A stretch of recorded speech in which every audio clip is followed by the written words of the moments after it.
അപ്പോൾ ഇന്ന് നമ്മൾ ഉണ്ടാക്കാൻ പോകുന്നത് മട്ടൻ കറിയാണ്.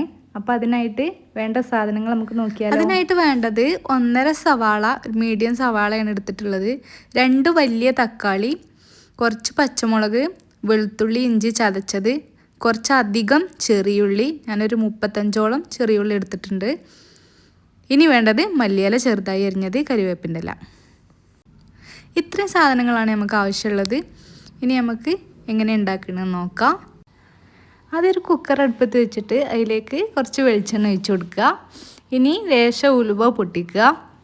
അതൊന്ന് പൊട്ടി വരുമ്പോൾ ആ സമയത്ത് നമ്മൾ സവാള ചേർത്ത് കൊടുക്കുകയാണ്. ഈ സമയം തന്നെ നമ്മൾ ഉപ്പിട്ട് കൊടുക്കുന്നുണ്ട്. ഉപ്പിട്ട് കൊടുത്താൽ പെട്ടെന്ന് വാടി കിട്ടിക്കോളും. ആവശ്യത്തിനുള്ള ഉപ്പിട്ട് കൊടുക്കുക, നന്നായിട്ട് ഇളക്കി കൊടുക്കുക. ഇനി അതിലേക്ക് നമ്മൾ നേരത്തെ എടുത്ത് വെച്ച ചെറിയുള്ളി ഇട്ട് കൊടുക്കുകയാണ്. ഈ ചെറിയുള്ളിയും സവാളയും കൂടി നന്നായിട്ട് വാടി വരുന്ന വരെ നമുക്ക് വെയിറ്റ് ചെയ്യാം. അപ്പോൾ അതാ നമ്മളെ സവാളയൊക്കെ ഇവിടെ വാടി വന്നിട്ടുണ്ട്.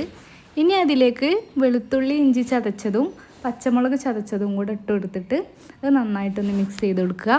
അതൊന്ന് വാടി വരുമ്പോൾ നമ്മൾ ചെറുതായി അരിഞ്ഞു വെച്ചിരിക്കുന്ന മല്ലിയില കൂടി ഈ സമയത്ത് ചേർത്ത് കൊടുക്കുന്നുണ്ട്.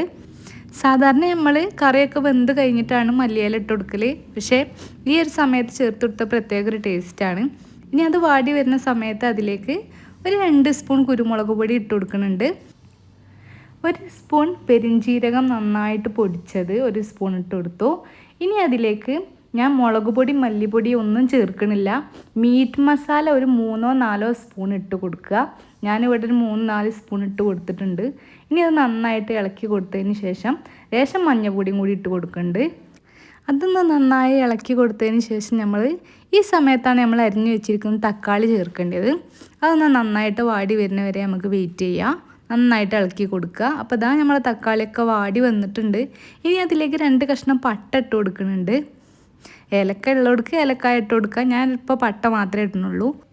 ഇനി നമ്മൾ കഴുകി വൃത്തിയാക്കി വെച്ചിരിക്കുന്ന ഇറച്ചി അതിലേക്ക് എല്ലും നെയ്യും ഒക്കെ പാടെ കൂടിയിട്ട് ഇട്ട് കൊടുക്കുകയാണ്. എല്ലും നെയ്യൊക്കെ കൂടുമ്പോഴാണ് അതിനൊരു പ്രത്യേക ടേസ്റ്റ് കിട്ടുക. ഇനി നമ്മൾ ലേശം ഈ ഇറച്ചിയിലേക്കുള്ള ഉപ്പിട്ട് കൊടുക്കുന്നുണ്ട്. നേരത്തെ മസാലയിലേക്കുള്ള ഉപ്പിട്ട് കൊടുത്തതാണ്, അപ്പോൾ നോക്കിയിട്ട് വേണം ഇട്ട് കൊടുക്കാൻ. എന്നിട്ട് അത് നന്നായിട്ട് ഇളക്കി കൊടുക്കുക. ഇറച്ചിയുടെ എല്ലാ ഭാഗത്തേക്കും മസാല എത്തുന്ന വിധത്തിൽ നന്നായിട്ട് ഇളക്കി കൊടുക്കുക. ഇനി അതിലേക്ക് നമുക്ക് വെള്ളം ഒഴിച്ചു കൊടുക്കണം. അധികമൊന്നും ഒഴിച്ചു കൊടുക്കണില്ല, കുറച്ച് വെള്ളം ഒഴിച്ചു കൊടുക്കണുള്ളൂ. നമ്മളെ മട്ടൻ കറി കുറച്ച് തിക്കിൽ കിട്ടണം, അപ്പോഴാണ് അതിൻ്റെ ഒരു ടേസ്റ്റ് വരുള്ളൂ. ഞാനിപ്പോൾ ഒരു 300 ml ഗ്ലാസ്സിൽ 1 ഗ്ലാസ് വെള്ളമാണ് ഒഴിച്ച് കൊടുക്കുന്നത്. അത് നന്നായിട്ട് ഇളക്കി കൊടുത്തിട്ട് നമുക്ക് ഒരു 5-6 നമ്മൾ ഓരോ കുക്കറിനനുസരിച്ചിരിക്കും ഇറച്ചി വേവാനുള്ള വിസിൽ വരെ വന്നിട്ട് അത് അന്നേരം തുറക്കാതെ കുറച്ച് നേരം അവിടെ വെച്ചിക്കുക. അപ്പോൾ ഇതാ നമ്മൾ മട്ടൺ ഇവിടെ നല്ലോണം വെന്തിട്ടുണ്ട്, റെഡി ആയിട്ടുണ്ട്. നല്ലോണം വെന്തിട്ട് എല്ലുമണ്ണൊക്കെ വേറിട്ട് നിൽക്കുന്നുണ്ട് ഇറച്ചി. അപ്പോൾ അത്രയേ ഉള്ളൂ, നമ്മളെ സിമ്പിൾ മട്ടൻ കറി ഇവിടെ റെഡി ആയിട്ടുണ്ട്. അപ്പോൾ എല്ലാവരും ഉണ്ടാക്കി നോക്കുക. എല്ലാവർക്കും ഉണ്ടാക്കാൻ പറ്റുന്ന രീതിക്കാണ് ഞാനിപ്പോൾ ഉണ്ടാക്കിയിട്ടുള്ളത്. അപ്പോൾ എല്ലാവരും ഉണ്ടാക്കി നോക്കുക. ഭയങ്കര ടേസ്റ്റാണ്, എല്ലാത്തിലേക്കും നല്ല കോമ്പിനേഷനാണ്. ചപ്പാത്തിയിലേക്കൊക്കെ നല്ല അടിപൊളി ടേസ്റ്റാണ്. അപ്പോൾ എല്ലാവരും ഉണ്ടാക്കി നോക്കുക.